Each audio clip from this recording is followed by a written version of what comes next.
ঝিনু চৌধুরী ফটিকছড়ি উপজেলার পাইনদং উপজেলার হাফেজনগর গ্রামের বাসিন্দা।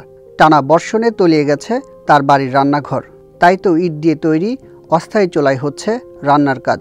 শঙ্কায় আছেন বসতঘর তলিয়ে যাওয়ার।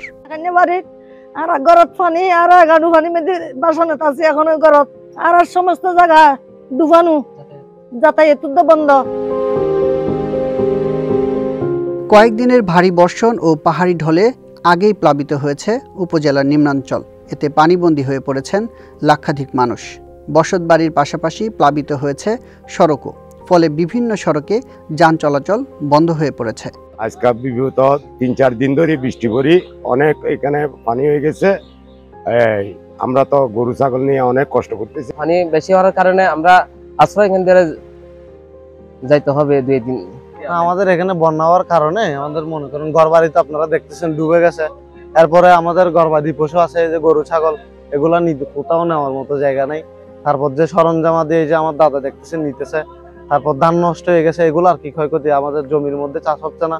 ফটিকছড়িতে 2018 সালের পর এই বন্যাটি আবার ভয়াবহ রূপ ধারণ করছে। গতকাল থেকে শুরু করে আমাদের এই ফটিকছড়ি উপজেলার আরওয়ালছড়ি, পাইনদং, সোয়াবিল, কাঞ্চননগর, লেলাং ইউনিয়ন সহ বিভিন্ন এলাকায় শতাধিক গ্রাম প্লাবিত হয়েছে। পানিবন্দী মানুষের দুর্ভোগ লাঘবে কাজ করছে উপজেলা প্রশাসন এবং ইউনিয়ন পরিষদের সদস্যরা। বাড়িঘর ক্ষতিগ্রস্ত হয়েছে এমন বাসিন্দাদের জন্য প্রস্তুত রাখা হয়েছে 39টি আশ্রয়ন কেন্দ্র। একাধিক বেসরকারি শিক্ষা প্রতিষ্ঠানও প্রস্তুত করা হয়েছে পানিবন্দী মানুষের আশ্রয়ের জন্য। আমি কালকে থেকে পুরো এলাকা প্রত্যেক বাড়ি হাঁটি দেখতেছি, সব মানুষগুলা, গরু ছাগলগুলা পানিবন্ধ হয়ে গেছে। এখন আমি নিজেও এদের সাথে যুক্ত হয়ে স্থানীয় স্কুলে, প্রাইমারি স্কুলে নিতেছি। ওখানে আশ্রয়ের জন্য আমরা ব্যবস্থা করছি, ওখানে শুকনো খাবার ব্যবস্থা করছি।